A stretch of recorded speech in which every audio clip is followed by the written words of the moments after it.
Welcome to the last breakfast. Please enjoy the video. You will act now. Update Gboard and set it as your active keyboard so changes apply immediately. First, open Play Store and install any Gboard updates. Outdated builds often drop emoji support. Once updated, go to Settings right arrow Apps right arrow Gboard and clear the cache to remove transient corruption that hides emojis. Make sure Gboard is selected under Languages and Input. If not, switch it now. These steps align app code, storage state, and input priority, the three things that must match for emoji access. Next, perform the deeper repair. Clear app data or reinstall. You clear data only when cache didn't fix the issue, because that resets layouts and custom entries.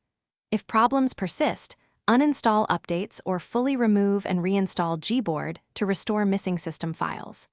After reinstalling, open Gboard settings and enable the emoji switch key, emoji predictions, and preferences for the languages you use. These options control whether emoji are offered and how they appear, so toggling them resets internal flags and restores the emoji panel.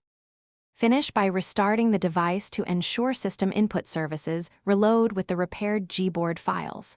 Then test emojis in Messages, WhatsApp, and a search field. Long press the emoji key to reveal variant sets.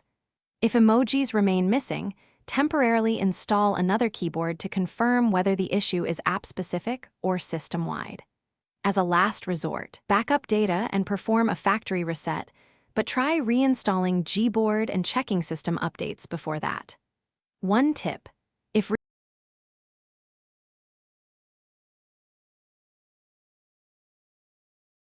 Thanks for watching. If this was helpful, leave a like and consider subscribing. See you next time.